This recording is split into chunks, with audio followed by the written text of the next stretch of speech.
Tardes a todos. Doctora Pilar Díez, nomás para saber si nos están escuchando de manera adecuada. ¿Qué tal? Buenas tardes a todos. ¿Cómo estamos? ¿Bien? Qué bueno, es un gusto para nosotros, para la doctora Pilar Díez y para mí poder estar con ustedes, ¿no? Y definitivamente poder platicar un poco, ¿no? Y compartir con ustedes, creo que eso es muy importante, lo que nosotros vemos, lo que ustedes viven acerca de los pequeños con el trastorno por déficit de atención, con hiperactividad. Y bueno, no sé, Pili, si quieres que empiece hablando un poco sobre el TDA y podamos ir explorando un poco lo que normalmente nosotros vemos, ¿no? Y que de repente se vuelve muy complicado y difícil, ¿no? Sobre todo desde el punto de vista educativo, de poder diferenciar entre qué niños están teniendo dificultades en los procesos de atención, de aprendizaje o de regulación de sus impulsos secundarios a procesos neurobiológicos como el trastorno por déficit de atención, o esto tiene que ver con procesos netamente educativos o por fenómenos pandémicos o fenómenos sociales, ¿no? Entonces, para hacer una pequeña introducción, ¿no? Hoy reconocemos que el trastorno por déficit de atención con hiperactividad es el trastorno neurobiológico más común y más frecuente que se ve en los niños y en los adolescentes y que afecta aproximadamente, algunos dicen entre el 5, algunos llegan hasta el 12% de la población. Esto quiere decir que más o menos en cada aula debe haber mínimo 2 o 3 niños que tengan un trastorno por déficit de atención. El nombre del trastorno se conoce como el trastorno por déficit de atención con hiperactividad y después se tiene que decir la presentación que tiene. Existen 3 síntomas primordiales, ¿no?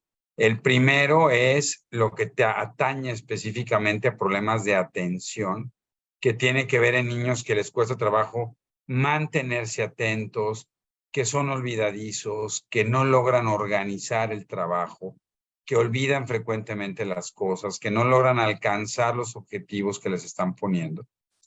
2 es esta hiperactividad, que es este movimiento constante que nosotros le llamamos como un Boy Scout y que me imagino que todas lo viven, ¿no? El niño que se para, interrumpe, no se está en su estado, le dices, por favor, ya, Juanito, quédate ahí, ¿no?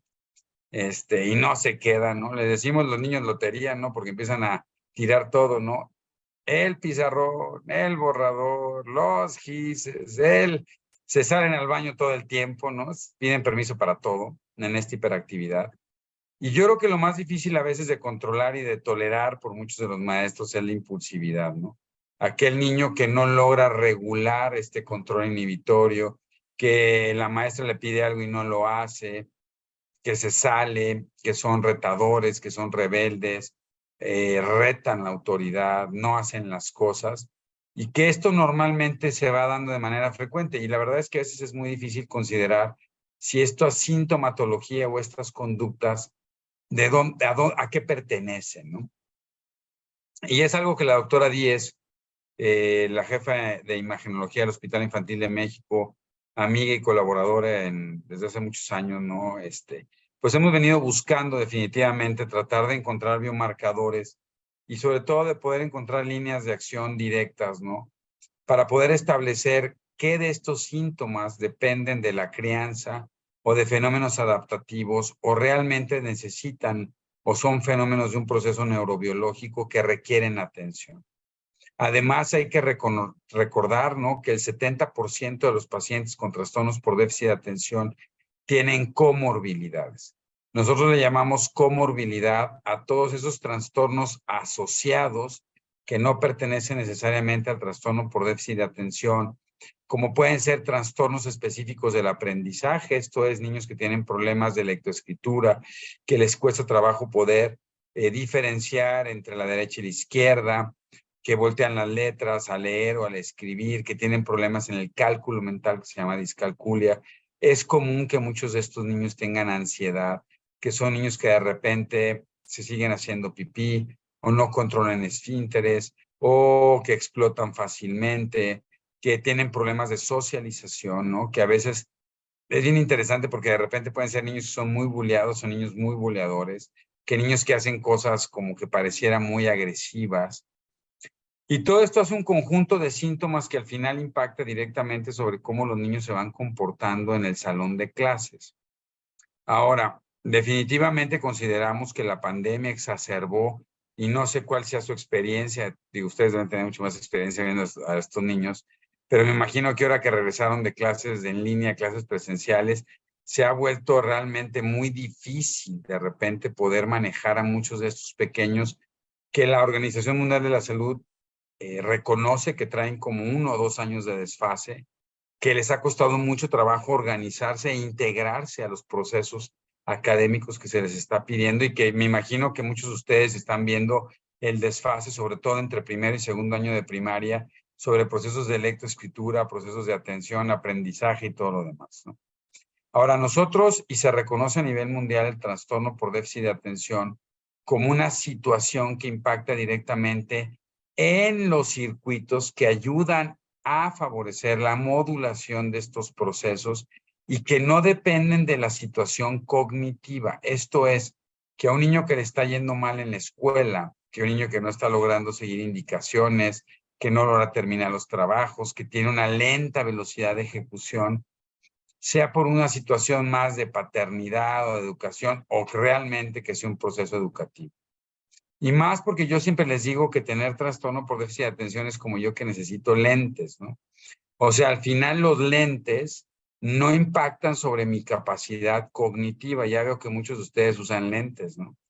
El quitarse o no los lentes no debería de impactar sobre mi función cognitiva, ni tampoco impacten muchas de las situaciones que yo hago cotidianamente. No puedo dormir y bañarme sin lentes, puedo escuchar música, puedo comer.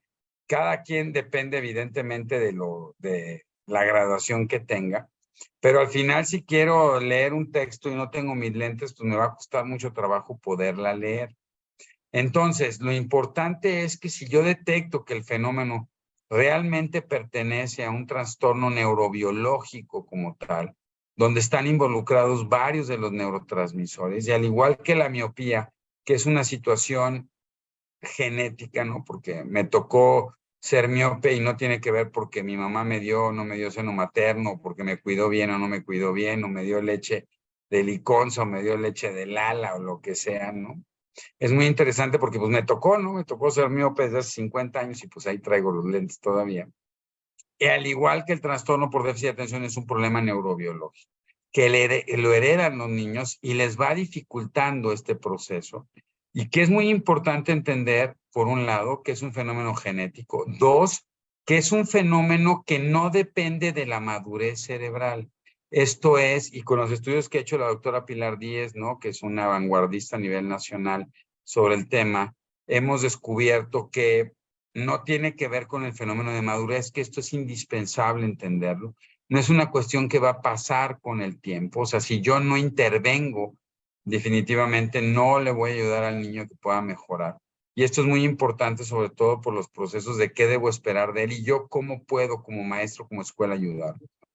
Entonces, esto es súper interesante porque también algo que pasa mucho, ¿no? Y me encantaría oír todas sus preguntas que tengan antes de que Pili hable de todo lo que tenemos.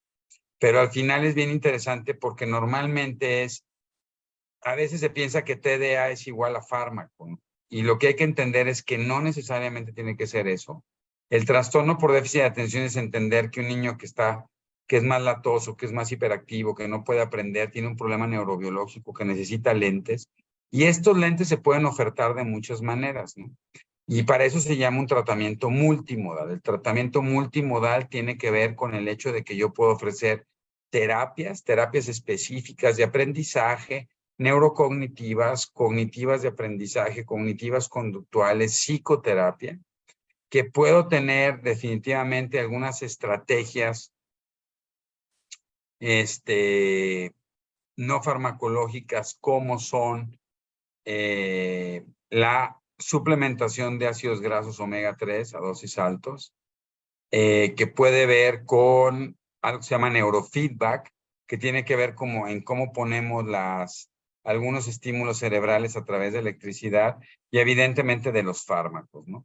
que antes de que la doctora Díez nos dé una explicación maravillosa de todo lo que estamos viendo, es importante definir y que ustedes sepan que los fármacos en general tienen la gran ventaja, específicamente los que se utilizan para déficit de atención. A veces se dan muchos fármacos y mucha gente da medicamentos que no son específicos para TDA, pero los medicamentos que se dan para el trastorno por déficit de atención tienen que ver específicamente con medicamentos que son muy seguros, que no afectan órganos diana, o sea, no afectan hígado, riñón, médula ósea, no afectan la tiroides, no afectan función sexual, que no son de por vida, son tratamientos transitorios y que aunque pueden tener algunos efectos secundarios transitorios en general, son bastante bien tolerados cuando se dan a la dosis que se tienen que dar.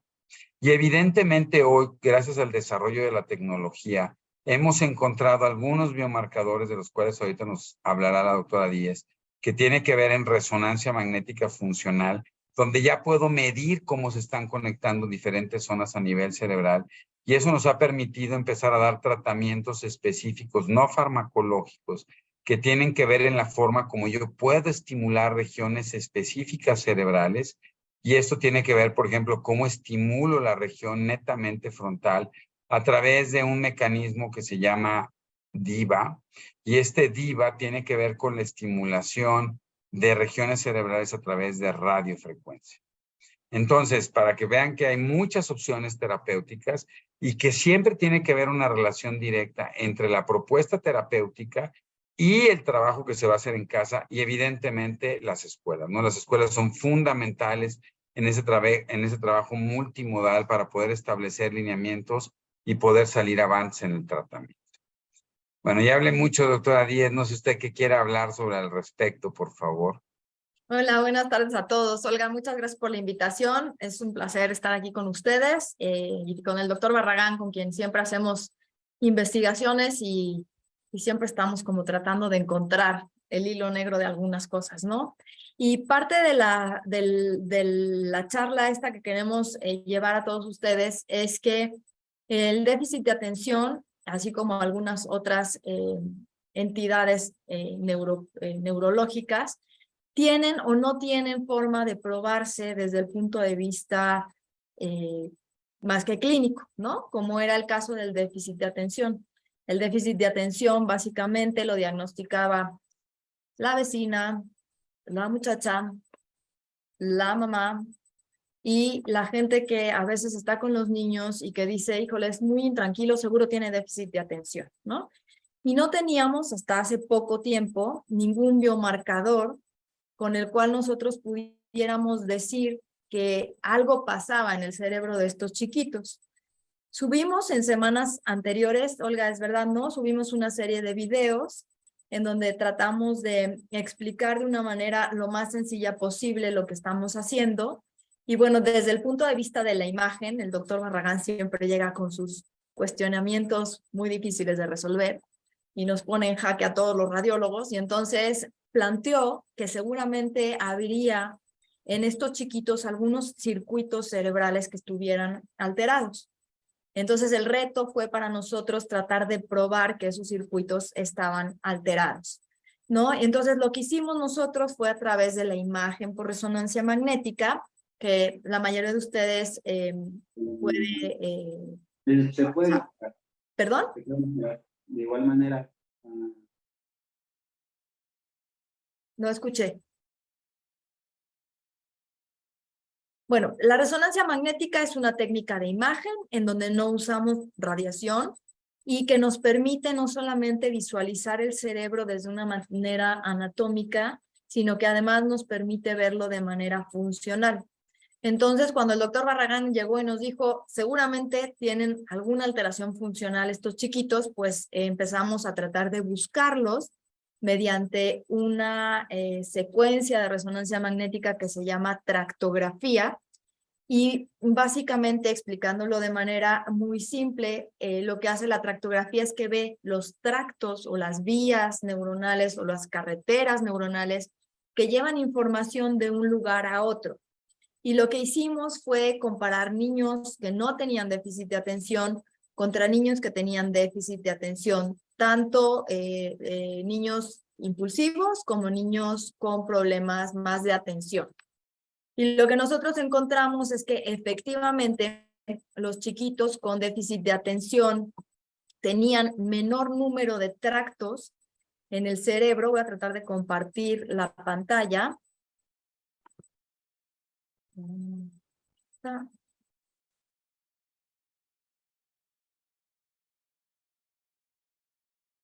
¿La ven ahí o no? Sí, doctora.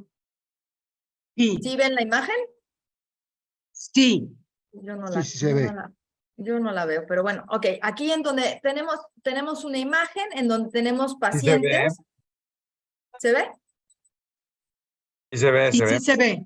Nomás, Donde ¿sabes qué? tenemos, Ponla como presentación, ahí está. que sea mejor. Ahí se ve perfecto. Perfecto.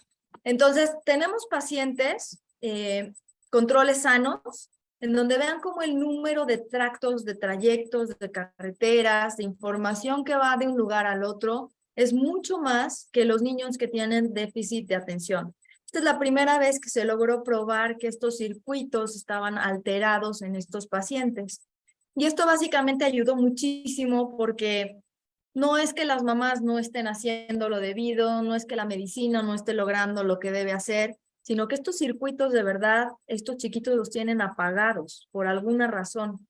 Entonces, esto visualmente a las mamás les da muchísima tranquilidad al saber lo que tienen los niños y empezar a trabajar de una manera mucho más orientada a estas fibras que les faltan.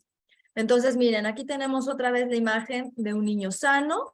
Esta es la región frontal, aquí está la nariz, y nos vamos de la región frontal hacia la región de la nuca, y esto nos está indicando que estos tractos están normales. Y vean cómo los niños con déficit de atención tienen mucha menor cantidad de tractos en el cerebro, lo cual no quiere decir que no sean funcionales, simplemente tienen menos tractos. Y la otra cosa que pudimos hacer es que la zona cingulada o la zona del control de impulsos, estos chiquitos la tienen apagada.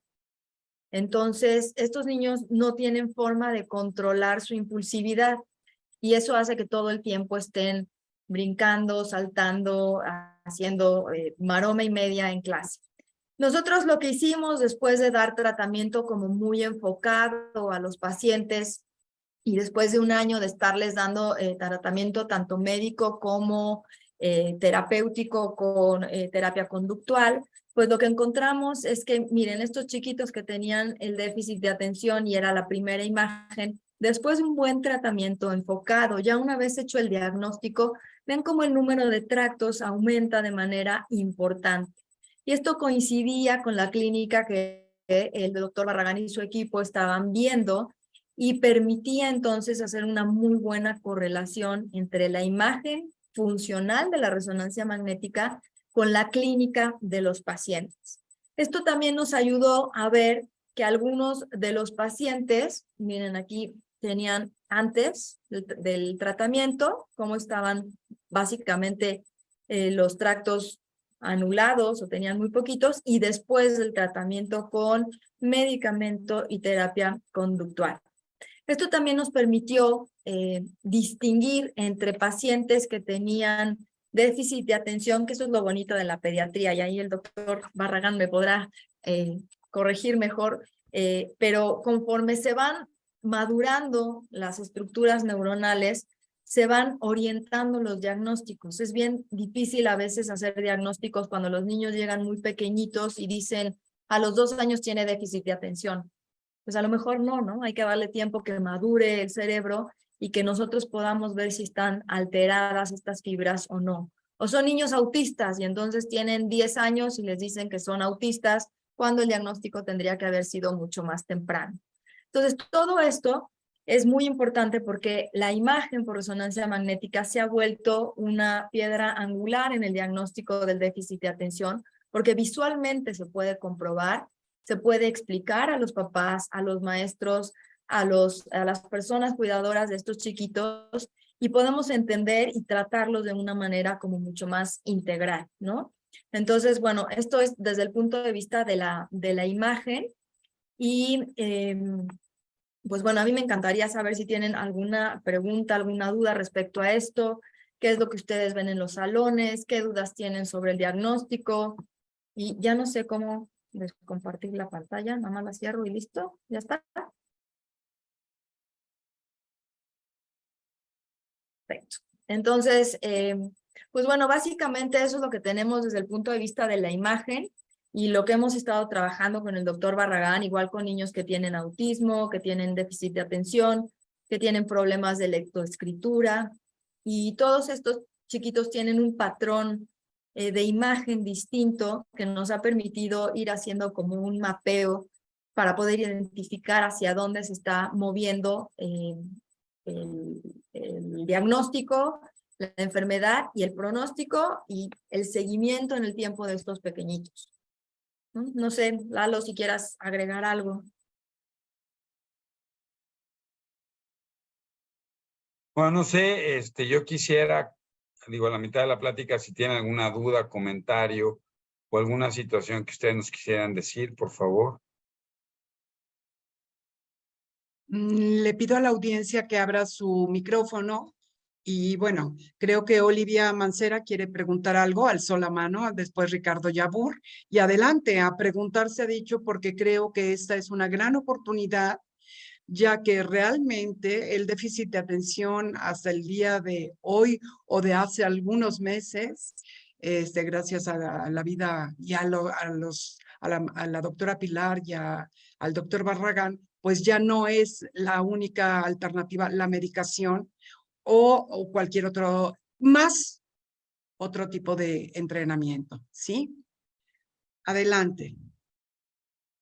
Hola, buenas tardes. Yo tengo dos preguntas. La primera es, ¿todas estas imágenes se sacaron después del tratamiento? ¿Es una vez ya terminado el tratamiento o todavía estaban en proceso de tratamiento los niños?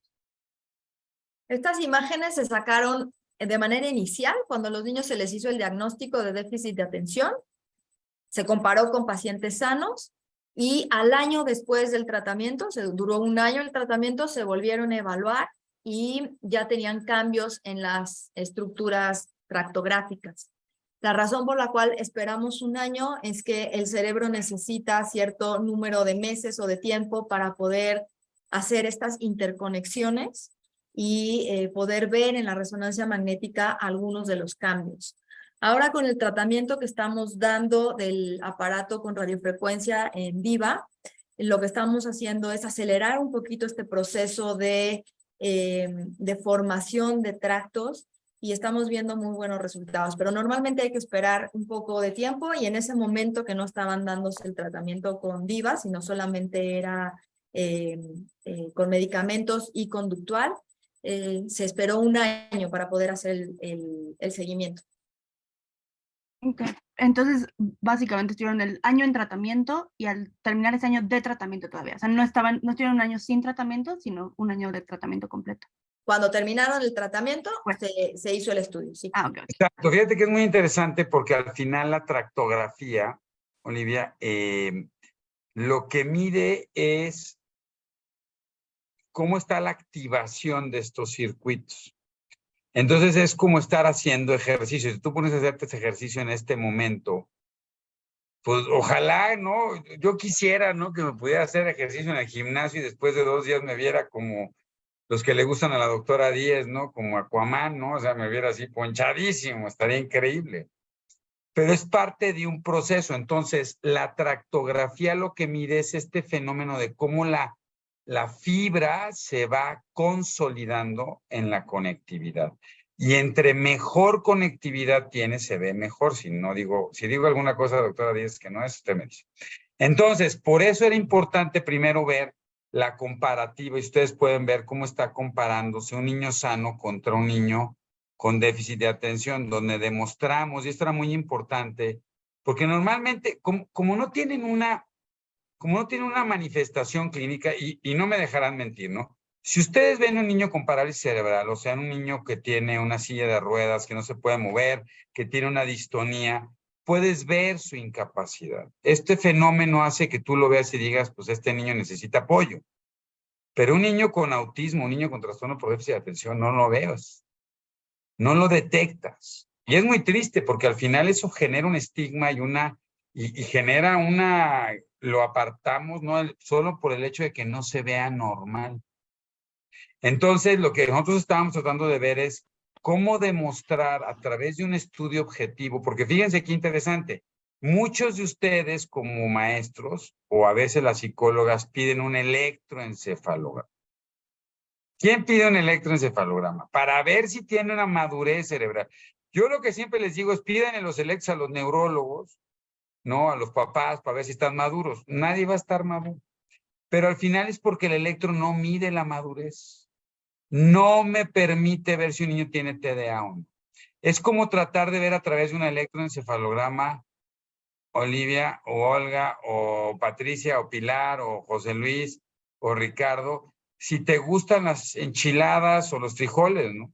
O si te gusta el rojo o el gris, o si estás deprimido o no estás deprimido, o si le vas a las Chivas de la América, que van a ganar mis Chivas, por cierto. Entonces, no te dé ese poder. Entonces, como no te da ese poder, no te permite verificar este proceso, no te permite ser un marcador. Entonces, lo que queremos hacer, y platicando con la doctora Pilar Díez, ¿no? Que es extraordinaria, porque la verdad es que trata de resolver todas mis dudas, ¿no? Al final, hemos encontrado que sí hay manera de poder definir las alteraciones, así como el oftalmólogo me ve con esto que se llama su microscopio de punta y me ve Oftalmoscopio. esa cosa. No, pero no usa el oftalmoscopio. Usa el aparato que te permita medir tu refracción, ¿no? Entonces, lo interesante es que la tractografía te permite medir con mayor exactitud. Ahora, lo que hemos discutido mucho es si realmente yo puedo hacer un seguimiento o no y cada cuánto, porque les digo, es como el músculo, ¿no? Si yo me pongo a hacer ejercicio y todos los de aquí nos pusimos a hacer ejercicio, ¿en cuánto tiempo todos tendremos una respuesta en el músculo? Es difícil. Pero entonces pensamos que se lleva varios años. Ahora, lo que sí demostramos, porque a veces todos pensamos que el tratamiento farmacológico es nada más para que el niño se esté quieto, para que el niño deje de dar lata, para que el niño esté amarrado en la silla. Y no es cierto. Lo que demostramos gracias a la inteligencia de la doctora Díez es que logramos demostrar que el medicamento no solo tiene una modificación inmediata de los síntomas, sino que además es como estar abonando este árbol para lograr que se vuelva mucho más frondoso y que genere esta conectividad cerebral. Y por eso hay muchos estudios, sobre todo algunos que se han hecho en UCLA, en Stanford y otros lados, que han demostrado que los pacientes que son tratados de manera oportuna con cualquier tratamiento, no necesariamente farmacológico, han logrado que compensan mejor al final de los años. Cuando yo empecé a estudiar, y ni modo, pues tendrán que saber mi edad, ¿no? Pero cuando yo empecé a estudiar neurología antes del año 2000, gracias, se pensaba, fíjense qué interesante, porque se pensaba que el trastorno por déficit de atención se terminaba a los 12 años. Y es hasta el año 2000 cuando se demuestra que el trastorno por déficit de atención persiste, y eso se llama TDAH residual o TDAH del adulto. Y lo que demostraron es que cuando se da un tratamiento oportuno, se logra compensar mejor el proceso. ¿Por qué nosotros seguimos peleando, bogando y tratando de dar información sobre el TDA? Porque definitivamente es algo que si no recibe el tratamiento adecuado, cualquiera que sea, va a tener más dificultades en la vida del adulto. Entonces, por un lado, para ustedes es decirle, definitivamente yo entiendo que este niño es más difícil y ustedes se enfrentan, y yo le digo a Pili, no todas las veces le digo a Pili, nos enfrentamos ante esta dificultad entre lo que el papá ve y lo que ustedes ven, ¿no? Y no sé si les ha pasado muchas veces donde el papá dice, no es cierto, ¿no? Mi hijo es perfecto, mi hijo es increíble. Y tú dices, a ver, señor, yo lo tengo ahí todo el día metido y pues, le pica la costilla a uno, le tira el otro, le roba al otro. Mi hijo es maravilloso. Es que yo creo que los maestros hoy no tienen vocación. No sé si los han escuchado ustedes, ¿no? Ya perdieron la vocación. Dicen, no inventes, ve a su hijo, ¿no?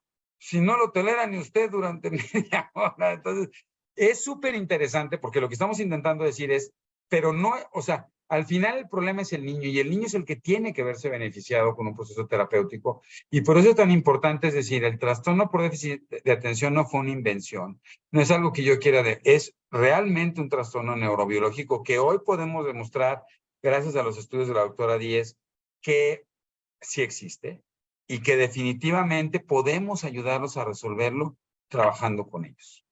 Perdón, ya me extendí.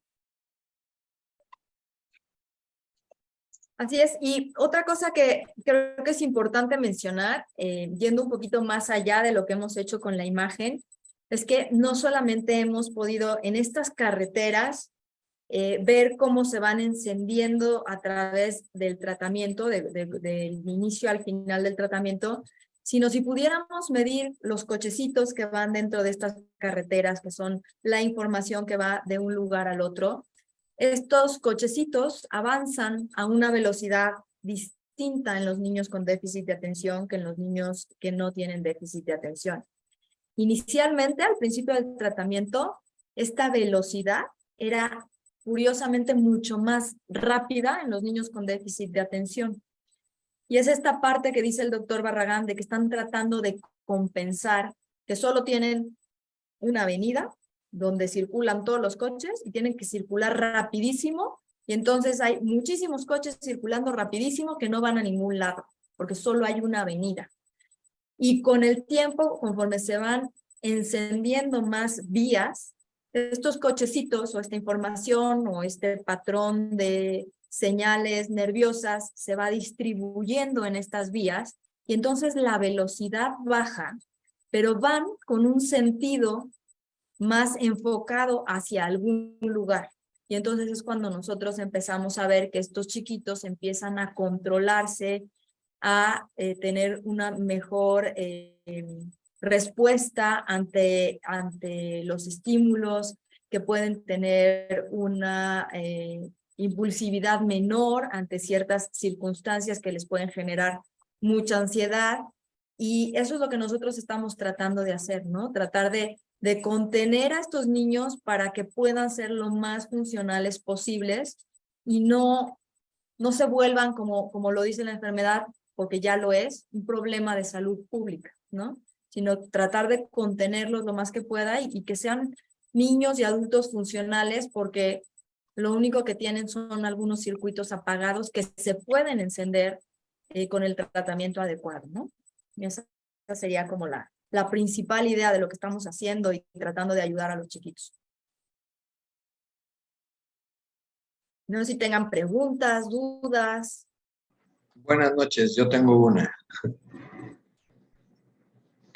Mi duda es, bueno, dos aspectos que hay que considerar es uno, ¿qué es un diagnóstico oportuno y un tratamiento oportuno? ¿Y qué expectativas podríamos tener con un adolescente que nunca ha sido tratado de esta manera, si ha tenido terapias o si ha tenido algunos procesos de ayuda, pero no funcionan? Entonces, ¿qué esperar de un adolescente o de un alumno que ya está en la universidad con un trastorno de TDA, con esta nueva visión de terapia? Mira, yo te diría que el diagnóstico oportuno es, si estás de acuerdo, Pili. El diagnóstico oportuno en general se refiere a que cuando tú identificas a un niño o a un adolescente que está teniendo problemas de atención, que olvida las cosas, no puede con la tarea, no tiene amigos, está peleando, empieza a hacer acciones raras, digas, ok, ¿qué es lo que tengo que hacer? Igual que obesidad, ¿no? Yo les digo que esto es como obesidad. Si ves un niño obeso, lo que tú tienes que decirle a sus papás es, oiga, yo creo, ¿no? Porque hay que ser muy cuidadosos, pero pues yo creo que su hijo tiene un sobrepeso, ¿no? Y esto requiere que lo vea un médico. Entonces yo lo que les digo a los maestros es, si tú ves un niño que le está costando mucho trabajo, es decirle al papá, oye, yo lo veo con estas dificultades, vale la pena que lo vea un médico. Ya lo llevé a una psicóloga y resulta que la psicóloga ya le hizo una evaluación y me dice que no tiene TDA o que es que tiene. Porque a lo mejor tiene un problema de ansiedad. O sea, hoy sabemos que los trastornos de ansiedad también son muy comunes y sobre todo No sé cómo lo estén viviendo ustedes en adolescentes, pero por lo menos la apreciación que yo tengo post pandemia es que los adolescentes están muy difíciles. Se les olvidó socializar, sobre todo en el grupo de mujeres, ¿no? Las niñas están súper difíciles, ¿no? Incluso estamos viendo comportamientos en niñas de 9 años que veíamos antes en niñas de 15, ¿no? Donde hay una gran sensualización, donde hay una serie de dificultades, el manejo social está muy difícil. Entonces ok, si la psicóloga o el médico no dijo que tiene TDA, ¿qué tiene? Para que yo como maestro pueda entender qué estrategias tengo que utilizar en el salón de clases. Porque evidentemente es muy diferente tratar un niño que se mueve mucho por hiperactividad que un niño que se mueve mucho por ansiedad. Yo lo que siempre sugiero es que no digamos que el hecho de hacer el diagnóstico requiere un fármaco. Eso para los padres muchas veces y los papás dicen, es que no quiero que lo mediquen. Está bien, no necesito un tratamiento farmacológico, pero sí terapéutico. Es indispensable que me digas a mí también qué estrategias y qué tengo que hacer para lograr mejorar el funcionamiento de este niño. Entonces, tratamiento oportuno es, si ves que no está bien, no lo dejes pasar.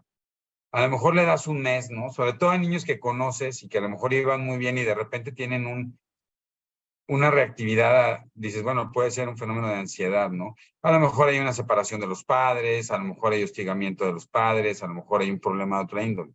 Pero es un niño que todo el mundo viene viendo que ya tiene meses con esto, hay que intervenir, eso es bien importante. ¿Qué debes de esperar el tratamiento? Depende del tratamiento, porque yo te diría, una intervención terapéutica, por ejemplo, sé que se va a tardar 2 o 3 meses en dar resultados. Entonces, si me dice el papá, yo ya empecé a llevar al niño terapia o le di omega 3, sé que se va a tardar 3 meses. Si le doy tratamiento farmacológico, espero que en un mes. Si le doy tratamiento de DIVA, que es la radiofrecuencia, que yo creo que puede ser una gran estrategia terapéutica, sobre todo para adolescentes, donde puede ayudar a través de un tratamiento muy noble, en un mes dar un tratamiento muy oportuno y poder mejorar las situaciones, que es lo que hemos visto, ¿no, Pili? O sea, realmente un cambio muy importante en esto. Entonces yo te diría, eso es lo que tienes que ver. Depende de la estrategia y el fármaco o el tratamiento que des, es la velocidad en lo que lo vas a ver. Pero definitivamente lo más importante es decir, esto no es por inmadurez, no va a pasar con el tiempo. Y yo les digo, sería maravilloso que mi miopía fuera por inmadurez, ¿no? Yo esperaría que ya un día amaneciera y dijera, veo bien, y les digo, después de 50 años sigo viendo igual, o sea, no se me ha quitado con la edad, qué terrible es eso, pero ni modo. Así es el TDA. Si no intervienes, va a perpetuarse y cada vez le va a generar más problemas. Entonces, yo creo que ustedes, al igual que nosotros, es una gran responsabilidad y más porque ustedes tienen a los niños, o sea, de decir y alzar la voz y decirle, oye, yo creo, a veces el tema que los papás dicen mucho, y no sé si les pasa, es que el papá acusa al maestro que hace diagnósticos, ¿no? Es que, uy, el maestro se atrevió a decirme que mi hijo tiene TDA, no. El maestro se atrevió a decirme, oiga, yo creo que los ojos los ve así todo el tiempo. A lo mejor tiene un problema visual, llévelo Oiga, yo veo como que el niño no oye, pues llévelo a ver si escucha, ¿no? Tiene un problema de obesidad, yo lo veo, pues está... Y hoy sabemos que la principal causa de... o sea, somos un país con diabetes terrible, ¿no? Y el hecho de pedirle a un papá, oye, por lo menos que lo valoren, yo creo que eso es lo que tendríamos que hacer. No sé si contestas un poco la pregunta. Y Ahora, fíjate, perdón, perdón. nada más bien importante porque otra vez sobre lo mismo, ¿no? Y eso es bien interesante, es las estrategias para el salón de escuela. Porque no sé si, muchas veces nosotros hablamos de adecuaciones curriculares, y no sé cuántos de ustedes hablan de adecuaciones curriculares, si voy a hacer una adecuación curricular. Pero el problema es que nadie entiende lo que es una adecuación curricular, ¿no? ¿Qué es una adecuación curricular? ¿Qué le voy a hacer al alumno? O sea, lo que me estás pidiendo es que lo evalúe menos, es que le ponga mejor calificación, lo trato más bonito, le bajo la cantidad de tarea, modifico la tarea. Yo no soy un maestro de educación especial. O sea, realmente a veces se pone tantas cuestiones, difíciles, ¿no? Perdón. ¿Ya? Sí, sí, sí. Ya. Ah. Bueno, yo un poquito, Ricardo, también yo creo que esta parte del diagnóstico oportuno es lo más importante, es que ahora tenemos instrumentos que antes no teníamos para poder decirle a los papás que sí tienen o que lo que tiene su hijo no es déficit de atención, ¿no? Esta parte que dice el doctor Barragán de, pues es hiperactivo porque está ansioso, la resonancia es normal. O es hiperactivo porque tiene déficit de atención, entonces la resonancia va a tener alguna alteración en los tractos. o es un niño con problemas de lectoescritura, la resonancia va a tener alguna alteración. Antes no contábamos con este tipo de instrumentos para poder hacer el diagnóstico y era más como de feeling de los papás, del maestro, del pediatra, del neurólogo, y muchas veces estos chiquitos se quedaban como en el limbo, ¿no? De, híjole, pues a lo mejor sí, a lo mejor no, no tengo forma de cómo comprobarlo, no quiero que lo mediquen, entonces se queda así el niño. Un niño que tiene ansiedad, a lo mejor se resuelve la situación por la cual el chiquito tenía ansiedad y ya.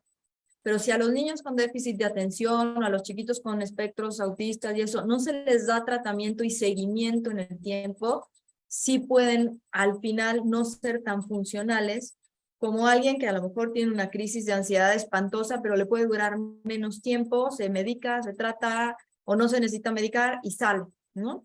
Entonces yo creo que todas estas elementos diagnósticos con los que contamos ahora son de muchísima utilidad para los maestros y creo que no todos saben que existen, ¿no? Yo no sé cuántos de ustedes sabían que podíamos hacer el diagnóstico de TDA a través de una imagen por resonancia magnética, ¿no? Y dejar de quitar este velo que tenía el déficit de atención de, ay, son niños que se portan mal, son niños que no les hacen caso, son niños inquietos, y no existe. Y sí, sí existe y tenemos forma de probarlo. Entonces, entre ustedes tengan más armas, herramientas para poder compartir con los papás y decirles, yo veo esto y sí se puede hacer el diagnóstico, creo que les va a facilitar muchísimo la vida a muchos chiquitos, ¿no? Esa es la intención. ¿Alguien que tenga alguna pregunta, por favor? Vamos, Rocío, muchas gracias. Adelante. Bueno, buenas tardes. Me surgen dos dudas. Una es, después de tener un buen diagnóstico, un tratamiento adecuado, ¿se logra restablecer, o bueno, más bien construir estas rutas de mielina, ¿ok? Al 100%, ¿ok? Alcanzando, digamos, un estándar normal. Y la segunda pregunta es, después de todo este tratamiento, si se llega a suspender, ¿vuelve a decaer ese nivel o se queda ahí como, ok, ya consolidado y ya no puede, digamos, volver a esa parte del trastorno? No sé si me expliqué. Perfectamente, y son dos preguntas increíbles, Rocío. Yo te las contestaré así. La primera es que sabemos que en estas situaciones no estamos curando, no se puede curar, se compensa. Entonces, lo que hoy sabemos es que un tratamiento adecuado de manera oportuna puede lograr a compensar. Y ya no hablamos de normalidad, hablamos de funcionalidad. Entonces, lo que el doctor Steven Faraone de UCLA, de Stanford, el grupo habló es que al final lo que intentas es compensar el proceso para la funcionalidad y que probablemente queden con alguna sintomatología, a lo mejor son un poco más olvidadizos, ¿no? Y así estamos varios, ¿eh? O sea, yo soy un poco más olvidadizo, soy un poco más desorganizado, pero al final soy funcional. Entonces, lo que pareciera es que un niño o un adolescente con 2 años de tratamiento llega a lograr una compensación que lo lleva a la funcionalidad. De manera muy interesante, y parte de lo que queríamos hacer con la doctora Díez era exactamente eso, no es saber, ok, sí, activo con el tratamiento las fibras, ¿cuánto tiempo genera este proceso? Y lo que demostramos es que afortunadamente el cerebro no es como el músculo.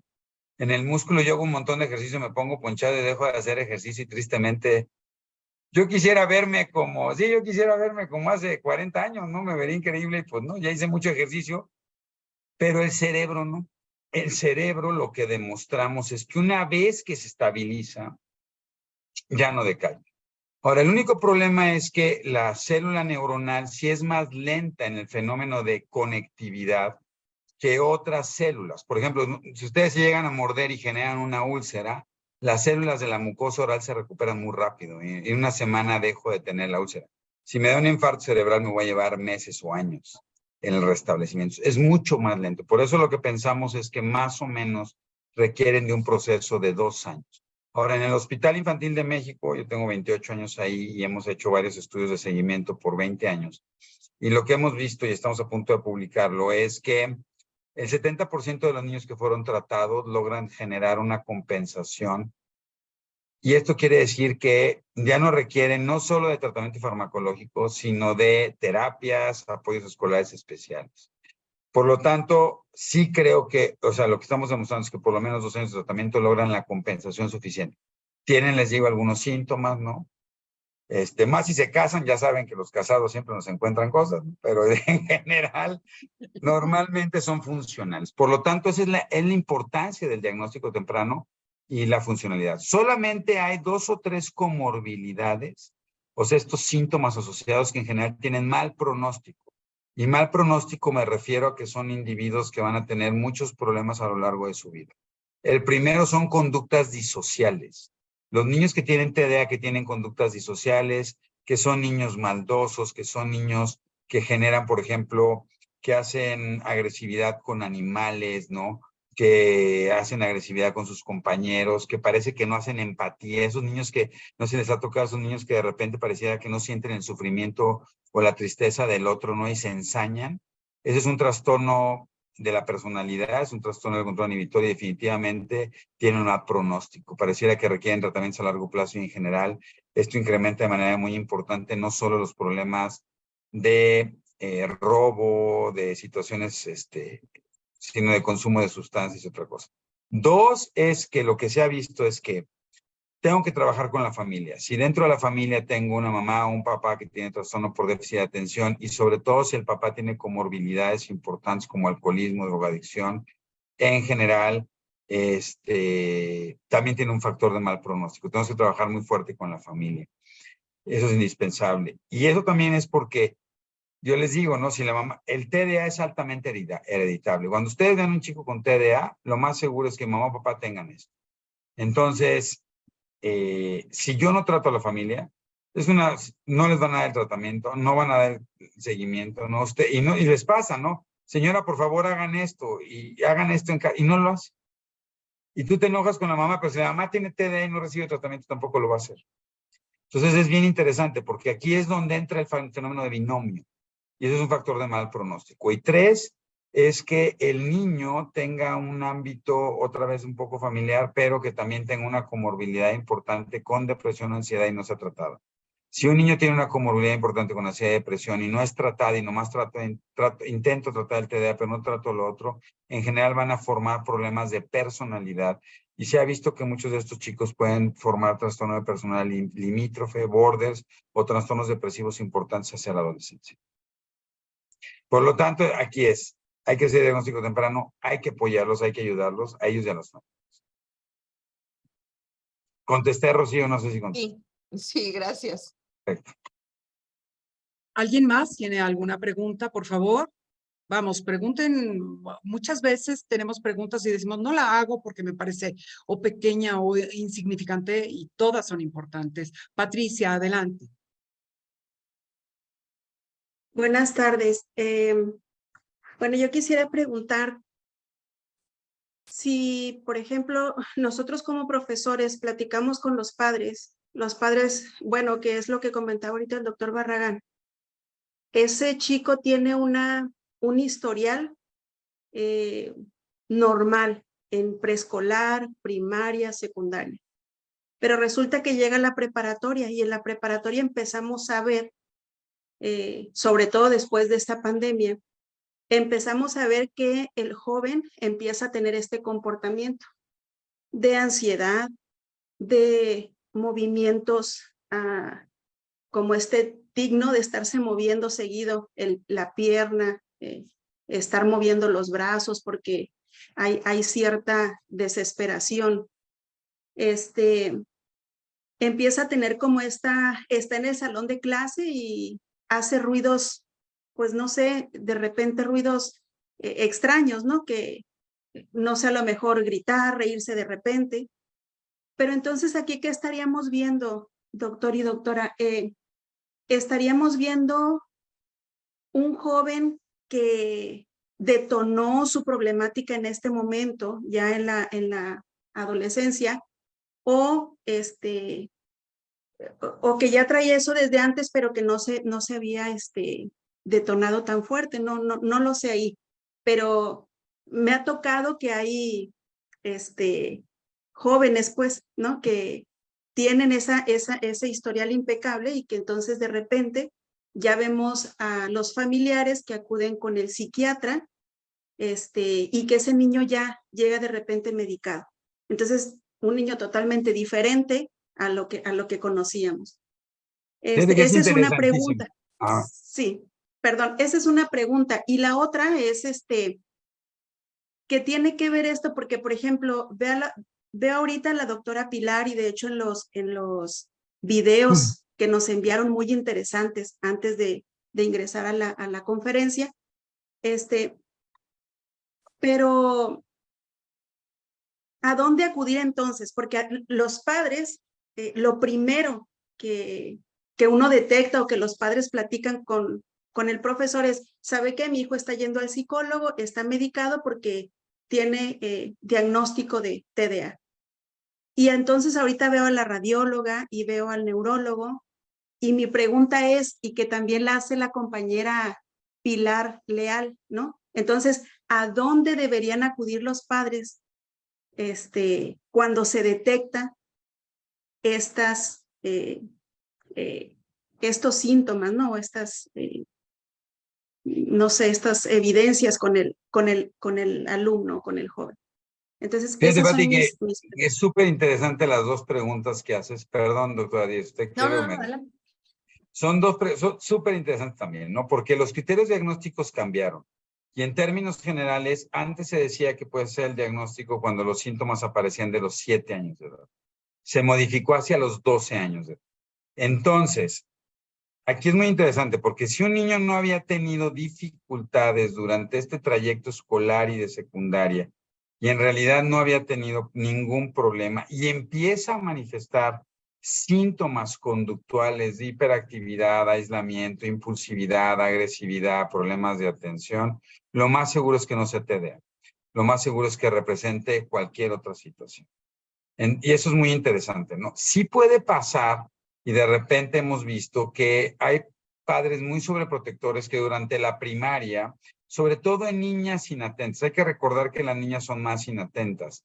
La hiperactividad y la impulsividad, que se llaman síntomas externalizados, es muy difícil no darte cuenta que tu hijo es impulsivo, ¿no? Cuando se para, no se frena, todo el tiempo está dando guerra, es imposible verlo.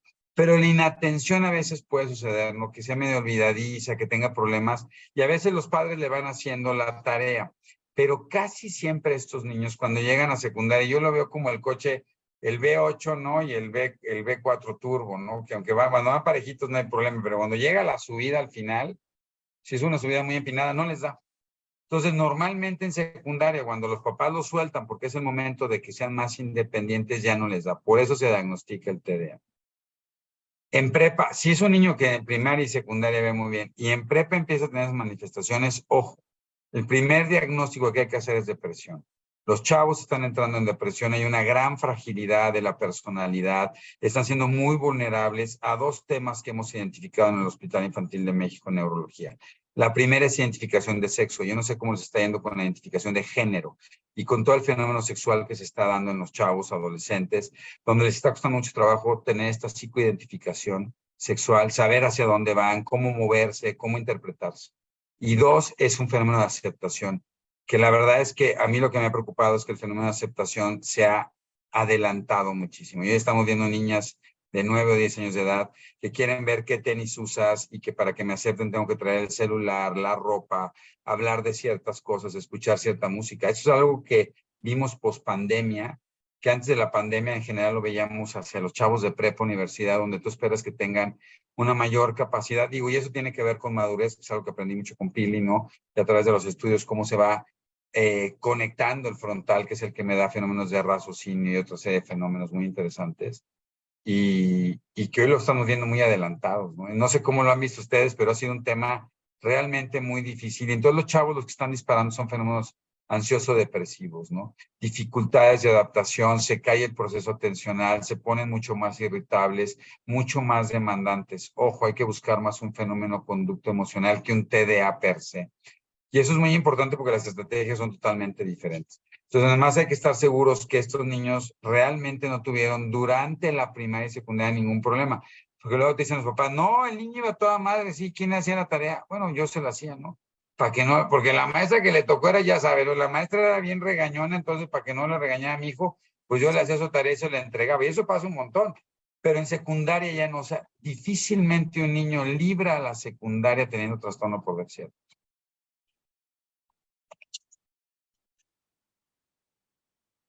Muchas gracias. ¿Alguien más tiene preguntas? Aquí en el chat hay preguntas. Dice Pilar Leal. Hola Pilar, ¿cómo estás? Hola. Del Colegio de Muná, ¿no es así? Sí, sí. Bueno, ¿dónde deberían acudir los padres de un chico del que se sospecha que tiene TDAH para realizar este tipo de diagnóstico?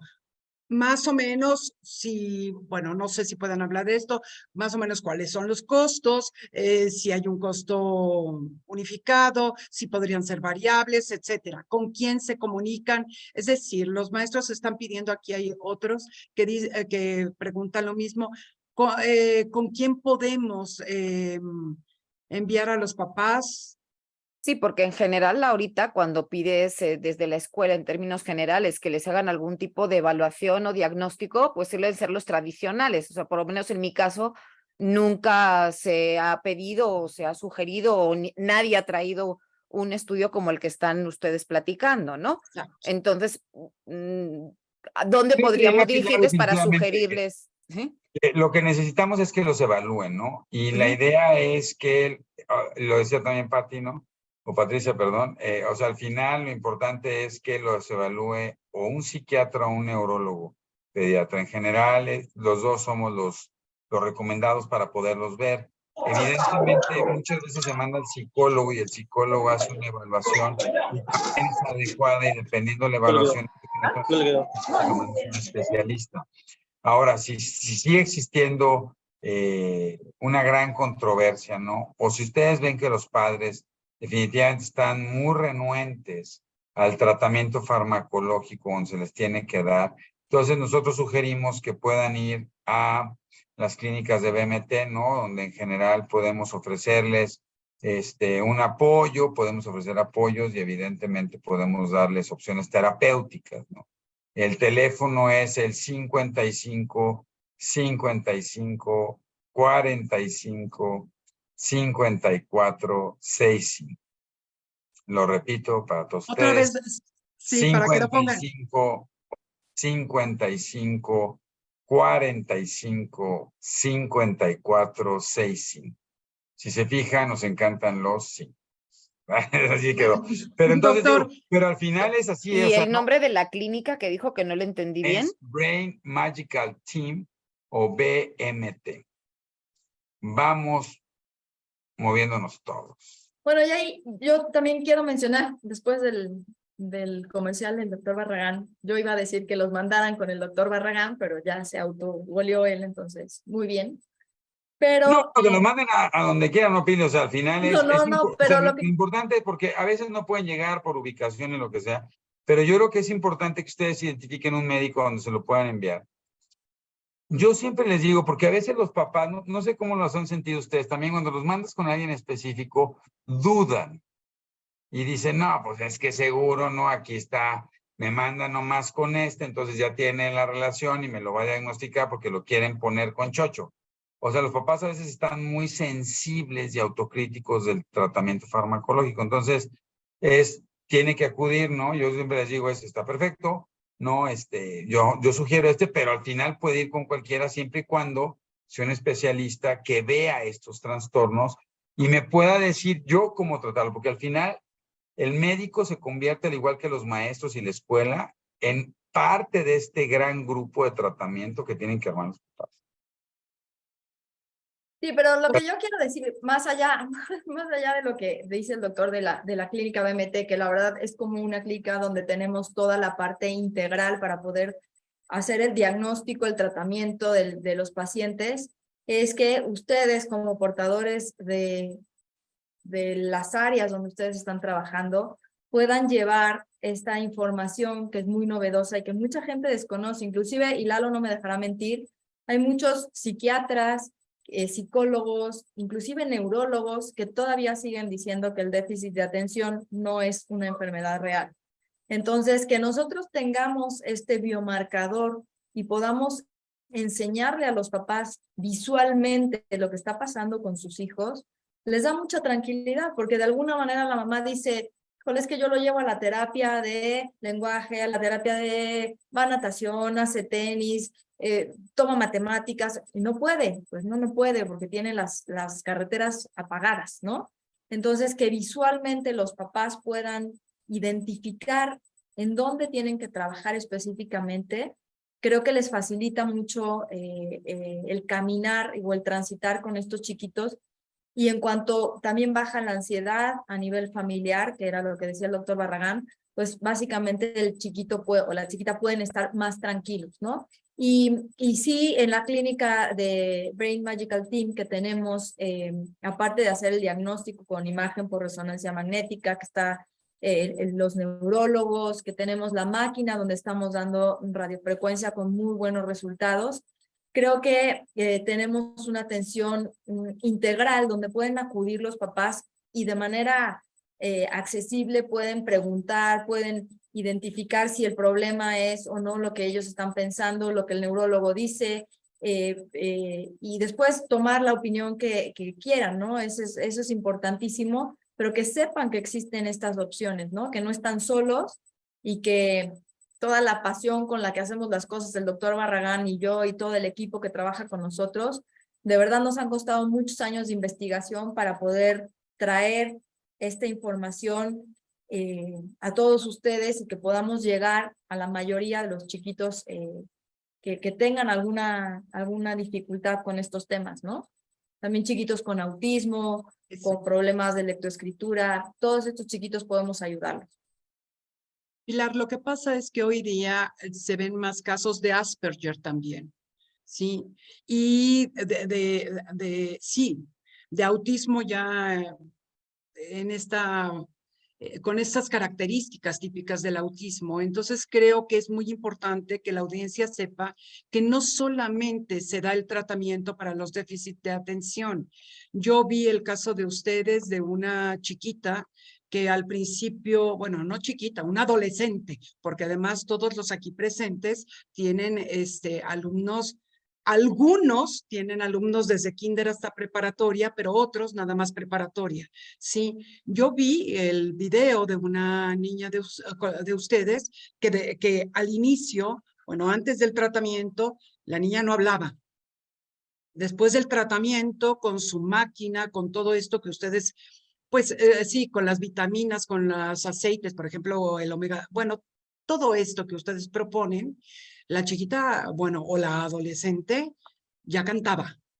Y es impresionante ver eso, ¿no? Igual que un niño que no caminaba y después del tratamiento camina y hasta corre, ¿no? Un niño pequeño. Entonces, sí también hacer énfasis en que son tratamientos y que son propuestas, ¿no? Médicas, no solamente para niños o adolescentes, sino también para adultos, ¿sí? La máquina que ustedes tienen, que ustedes inventaron, es realmente un prodigio de máquina con la que ustedes dan la radioterapia. Y bueno, creo que esto es importante, hacerlo extensivo a todos los que están aquí en la audiencia. Sí, muchas gracias. Y yo sobre todo lo que diría es, le agradezco mucho, Olga, la verdad es que sí nos ha ido muy bien con la radiofrecuencia, que es muy seguro, ¿no? Y que hemos logrado generar esta neuroestimulación, ¿no? Pero yo creo que lo importante también es decir que no digamos no existe, no sirve, es un problema nada más de esto, ¿no? Entonces al final es que si veo algo diferente en uno de estos niños, vale mucho la pena hacer el diagnóstico. Al final hay que trabajar sobre ello, que no se deje pasar. A mí me importa mucho hacer énfasis en que ustedes mismos pueden hacer el diagnóstico. Y creo que, bueno, estos chavos o estos jóvenes han sido atendidos y fueron atendidos con fármacos. Entonces, y el chavo o el niño que es atendido con fármacos, la experiencia mía, que fui directora de una escuela y bien grande, pues es que terminan odiando el fármaco, porque de alguna manera hay efectos secundarios, etcétera, etcétera, ¿no? Si esto hubiera existido en otros tiempos, la verdad es que, bueno, hubiera sido maravilloso para muchos, pero sí también decir, ¿no? Que ustedes atienden a adultos, ¿no? Eso es importantísimo también. Definitivo. Y que estamos abiertos a atenderlos y apoyarlos, ¿no? Exacto. Y la otra cosa que es bien interesante, ¿no? Yo creo que también hay que hablarlo, ¿no? A veces hay discrepancias entre ustedes y nosotros. Ujú. Eso pasa mucho, ¿no? Sí. Está loco el doctor, o sea, yo digo que sí tiene autismo y el cuate este dice que no tiene, ¿no? Oye, yo digo que tiene TDA y es hiperactivo, el doctor me salió con que no y lo vio media hora, pues ¿cómo se le ocurre, no? Entonces, yo creo que lo más importante es que encuentren también una relación, estamos abiertos a platicarlo, ¿no? Al final muchas de las conductas son de percepción y evidentemente las conductas se modifican y se pueden modificar en los diferentes ambientes en los que se expresa. Y eso es bien interesante, porque entonces a lo mejor si podemos acercarnos y platicarlo y tener una reunión, podemos entender mejor la fenomenología que está pasando y a lo mejor se pueden establecer mucho mejores criterios diagnósticos para establecer hacia dónde vamos. Todo, ¿no? Dirigido a que el objetivo de lo que hacemos ustedes en educación con los niños y nosotros tratando de mejorar el neurodesarrollo, hagamos que estos niños estén mejor. Doctora, aquí hay una pregunta, dice, ¿y qué tan costosos son los tratamientos? Hay otro que dice, ¿puede entrar el tratamiento en el seguro médico? Tú, yo. Ah, bueno, pues no, yo hablé mucho, yo.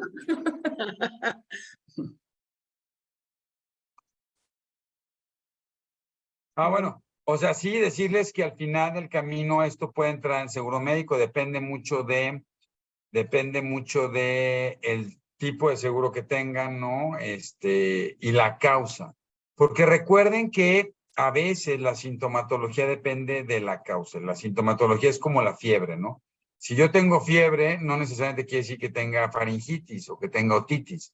Hay muchas causas que originan fiebre. Entonces, de la misma manera, a veces la hiperactividad, la impulsividad, la inatención o ciertas situaciones pueden ser secundarias a otra cosa. Entonces, lo que hay que ver es qué tipo de seguro tienen y qué cubre y sobre eso ver el diagnóstico para establecer el tratamiento, pero evidentemente sí lo cubre. Ahora, que ustedes sepan, ¿no? Que la finalidad del grupo es poder ayudar y que tenemos un área de trabajo social que si en algún momento dado definitivamente no se alcanzan, se hace una evaluación socioeconómica, ¿no? Que está dirigida por el INEGI para poder establecer un porcentaje de tratamiento y poder acercarnos lo más posible a apoyar a estas familias. No sé, Pili. Sí, no, la verdad es que creo que somos la única clínica privada que tiene un área de servicio social que puede evaluar las condiciones socioeconómicas de las familias y a través de eso poder llegar a un acuerdo y poder tratar ahora sí que de ayudar a la mayor cantidad de pacientes posibles, sean niños o sean adultos, porque también vemos, aparte de todos los trastornos neurológicos, hemos visto también niños con lesiones tumorales o pacientes adultos con lesiones tumorales, en donde hemos visto reducción del tamaño tumoral en niños que tenían muy mal pronóstico de expectativa de vida, ¿no? Y que llevan 4 o 5 años bien, ¿no? Con una calidad de vida muy buena cuando les daban 2 o 3 meses de vida. Entonces, o pacientes que tienen lesiones deportivas, pacientes que tienen lesiones de dolores de columna en pacientes más grandes, pacientes que tienen Parkinson, pacientes que tienen alteraciones neurológicas, pero ya más de la edad adulta, ¿no? De tipo degenerativo. Hemos visto que podemos tratar no de curar, evidentemente, pero sí de detener un poco la velocidad del proceso con el que van degenerándose y bueno, eso está también pues al servicio de todos, ¿no? No solamente es con los pacientes de déficit de atención. Olga, gracias por mencionarlo.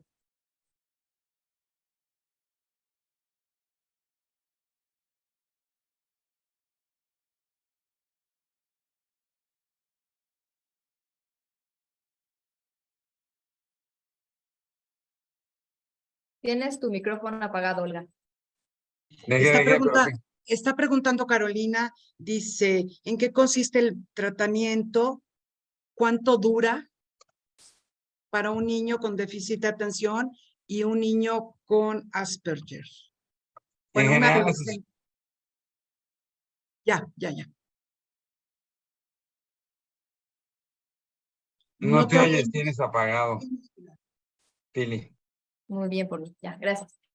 El tratamiento dura 28 días. Lo que se hace es estar acostados en una camilla. La máquina que genera la radiofrecuencia no es una radiofrecuencia como que a veces pueden confundirla con esta radiofrecuencia estética que se da para algunos tratamientos de belleza, donde se aplica la radiofrecuencia directamente en la cara y genera calor. Esta no, esta es una radiofrecuencia con una onda de amplitud distinta. Es un anillo donde se generan varios puntos de radiofrecuencia que penetran en la cabeza del paciente, en el pulmón, en la articulación, donde sea que vayamos a dar el tratamiento.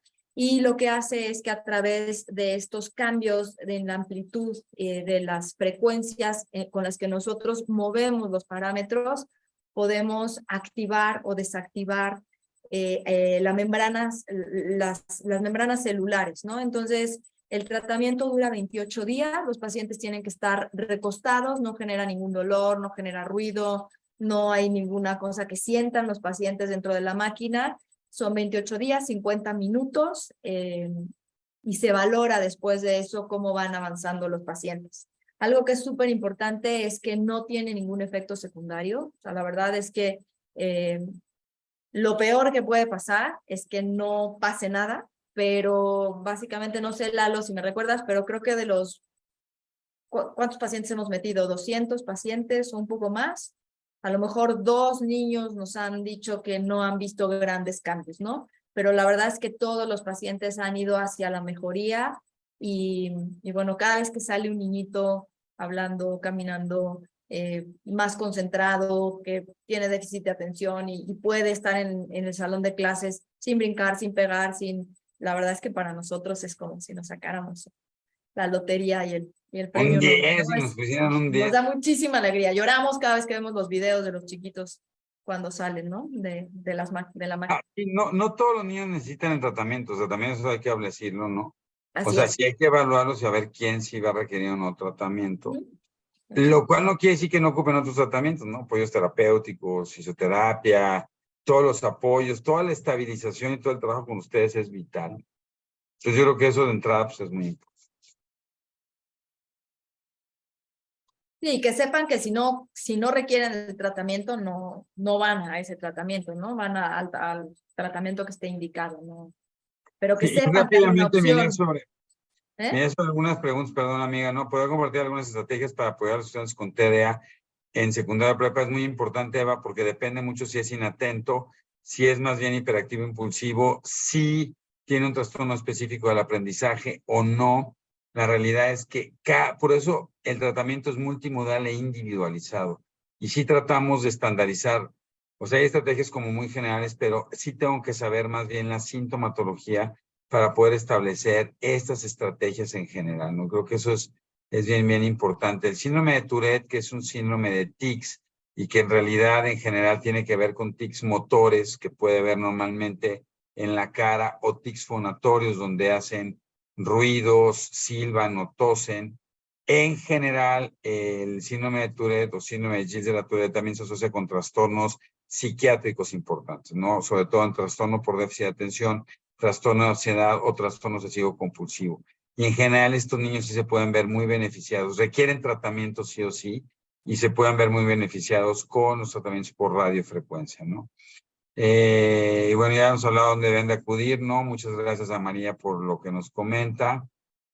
Y bueno, nada más para contestar esas preguntas. La maestra Rocío. Sí, bueno, ya lo comentaba hace unos momentos el doctor Barragán. Hay estrategias justo para la cuestión de adaptaciones para un chico en el aula. Pero, como lo acaba de mencionar en estos momentos también, es muy individual, es muy personalizado. Entonces, yo, simple mortal que estoy en el aula, a mí no me sirve que me digan, pues hazle una adecuación. ¿Sí? ¿En base a qué? Entonces, ¿cómo me pueden orientar a mí para que realmente esa adaptación sea efectiva para mi niño que está pasando por esta situación? ¿No? O hay un manual de estrategias, digo, porque de No, más verdad, bien o sea, ahí, yo me fíjate, siento Rocío, desamparada de repente, ¿no? ahí en general lo que hacemos es que sobre la evaluación psicopedagógica, donde la evaluación psicopedagógica logra medir dos cosas, ¿no? Mide varias de las funciones neurocognitivas, ¿no? Y ve si el tema es, por ejemplo, más dentro de organización, como es la memoria de trabajo, o de la velocidad de ejecución. Porque definitivamente la adecuación es muy diferente. Si tengo que adecuarme a la memoria de trabajo, o tengo que mejorar la velocidad de ejecución. Sé que es más lento, entonces si es más lento le tengo que dar más tiempo, pero si tiene un problema organizativo, aunque le dé más tiempo, no lo va a mejorar. Entonces, para eso normalmente nosotros lo que definimos es este triángulo muy importante donde estamos nosotros, ustedes y la psicopedagoga, y entonces sobre la psicopedagoga lo que establecemos es, este chico está teniendo más un problema ejecutivo, un problema visoespacial, ¿no? Entonces, si este chico tiene un problema visoespacial, a lo mejor necesita ser más auditivo. Si este chico tiene un problema de inatención, aunque yo lo ponga auditivo, no va a funcionar. Entonces, tengo que generar estrategias más visoespaciales. Todo eso depende de la relación psicopedagógica. Nosotros lo que tratamos de hacer con las psicopedagogas del grupo es decir, hago la evaluación sobre las principales alteraciones, trato de definir con el maestro, entonces hacemos un grupo y entonces le digo al maestro, ¿qué es lo que tú estás viendo y qué te está costando más trabajo? Fíjate que en la evaluación es esto y yo creo que la estrategia, a ver, el fármaco te va a ayudar a mejorar en esto, pero sin embargo a lo mejor necesitamos una estrategia donde reduzca la cantidad de trabajo, hagas exámenes con el 40% o dale 1 hora y media en vez de 1 hora o pon las letras más grandes, mejor que conteste vía oral, ¿no? Todas esas estrategias sí dependen de la personalización. Por eso cada niño tiene que ser personalizado y dirigido el tratamiento. Ahora, sí, yo sé que es difícil. Entonces, a veces lo que decimos es, bueno, estrategias generales es, le está costando mucho trabajo y no entrega, por ejemplo, porque hay niños que tienen una comorbilidad muy ansiosa y se ponen terriblemente ansiosos. Entonces, de repente, eso los bloquean. Son chicos que sí saben. Entonces, ¿qué tanto yo puedo? Ahora, ¿qué tanto la institución me permite hacer el examen otro día? ¿Qué tanto me puedo modificar y hacérselo vía oral, no? ¿Qué tanto puedo pedir que en vez de que haga un examen, haga un trabajo de investigación o me entregue un trabajo en vez de hacer el examen y con eso lo califico?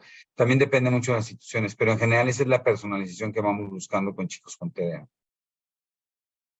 Gracias. ¿Alguna otra pregunta? ¿No? Yo, A ver, muy bien, Olivia, adelante. puedes cortar, más bien, quería ver si podrían compartirnos el nombre del artículo, lo que sea del estudio de los tractos, nada más para leerlo. Sí, claro. Yo ahorita lo busco y se los mando. Está publicado Plus one. en Plus One y ahorita les mando el link. Te lo mando, Olga, para que... Sí, Y deberíamos de compartirles porque ya hicimos el primer manual, el primer mapa tractográfico de niños, también eso está interesante. Sí, hicimos Otros 3 artículos por ahí, estamos trabajando mucho sí. sobre otros, pero bueno. Hicimos un librito de tractos en niños normales, ¿no? Niños que no tienen alteraciones. El primer mapa tractográfico de niños Ujú. en México, ¿no? Eso es muy interesante. También te lo podemos pasar, Olga, para que lo... claro que sí, se los hacemos llegar. En cuanto me lo haga llegar Pilar, mañana o el lunes, nosotros se los estamos haciendo llegar a todos ustedes, igual que los teléfonos de la... Y también voy a ver, porque hicimos un libro junto con, sí, hice un libro de trastornos del neurodesarrollo donde explicamos varios de los fenómenos del neurodesarrollo y vamos a ver si puedo pasarles unos 10 o 15 links para que lo puedan distribuir entre ustedes. Sí creo muy importante el que la grabación de esta sesión se la pueden mandar a los papás, inclusive, o decirles a los papás, a ver, métanse a tal liga porque se les vamos a mandar para ver la grabación y aquí está los datos de la clínica, ¿no? Si es que les Bueno, interesa. Y los y textos también, que nos van a dar.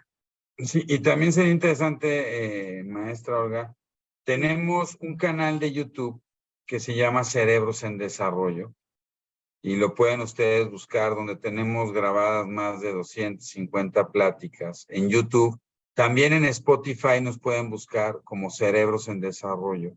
Y hablamos no solo de trastorno por déficit de atención, sino de trastornos de aprendizaje.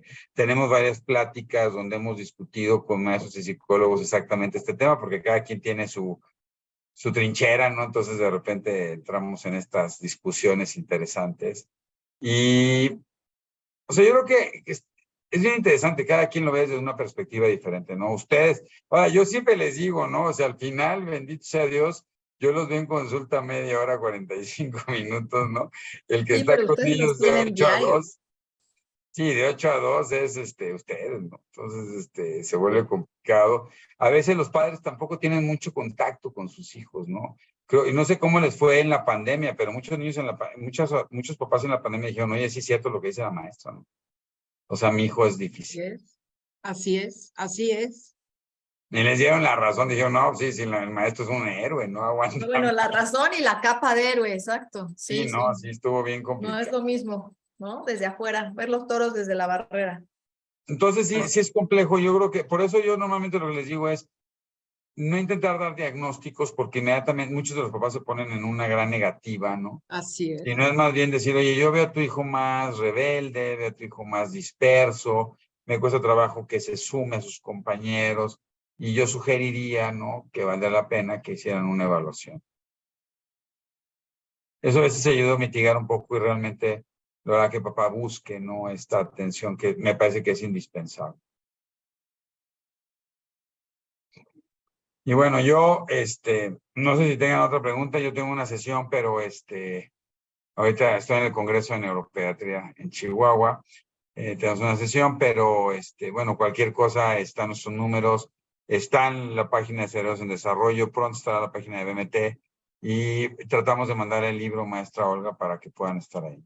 Pero por supuesto, y muchas gracias por su ofrecimiento, ¿no? Muchísimas gracias. No, ha Bueno, sido un pues placer y un honor que nos hayan aceptado en esta Así comunidad. es. Muchas Nosotros, la gracias. verdad es que yo me siento honrado y los felicito porque sé que la chamba de trabajo día a día con los sí, chavos es compleja, ¿no? Entonces, sí, pues sí, pero es una gran labor, es una gran labor porque lo sostienen y lo soportan. Entonces, muchas felicidades. Y bueno, cualquier cosa, aquí estamos encantados, trabajamos en el Hospital claro Infantil que de sí. México, estamos abiertos. Somos profesores ante la universidad, ¿no? Somos profesores de la Universidad Nacional Autónoma de México. Y entonces lo que necesiten, ahí estamos con todo gusto. Así Yo me es. tengo que retirar, pero entonces estamos en contacto. Los dejo con la doctora Pilar Díez un ratito más. Muy bien. Muchas gracias, Lalo. doctor. No, ustedes estén muy bien. Linda tarde, hasta luego. Bye. Igualmente. Ya Bueno, pues te acabo de vamos. mandar ya el link del artículo. Sí, ahorita ya se lo voy a mandar a quien se los va a enviar a ustedes, ¿sí? Ok, y mañana te mando lo del libro, ¿no? Para que vean los tractos, que también está muy interesante ver. Digo, para saber qué es anormal, primero tuvimos que averiguar qué era lo normal, ¿no? O lo funcional en los pacientes. Así es. Ujú. Bueno, pues no sé si hay alguna otra pregunta, alguna otra duda.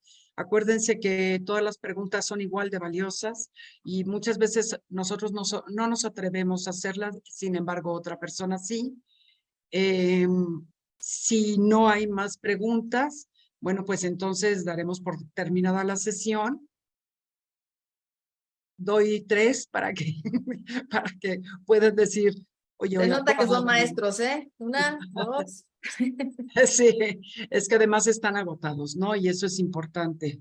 Ya es hora de descansar y de verdad les agradecemos, Pilar, les agradecemos a ustedes dos, hazlo extensivo al doctor Barragán. Muchas gracias por compartir pues sus hallazgos, su tiempo, ¿no? El tiempo empleado en toda esta investigación y el tiempo con nosotros hoy. Muchas gracias. Gracias, maestros. Ustedes son los expertos en las cuestiones intraáulicas, en los procesos intraáulicos. Y tuvimos aquí a 2 expertos en el tema que abordamos. Muchísimas gracias, doctora. Muchísimas gracias, profesores. No quiero nombrar a nadie en especial, pero veo a muchas caras conocidas, a muchos nombres, pues muy conocidos también, pero no quiero que se me olvide nadie. Muchas gracias nuevamente y perdón de ser reiterativa. Que Muchas tengan una gracias, buena Olga. noche. Muchas gracias a todos. Recuerden que no están solos, estamos todos en el mismo barco y haremos todo lo posible y seguiremos haciendo todo lo posible por ayudar a más pacientes, ¿eh? Así que estamos a sus órdenes.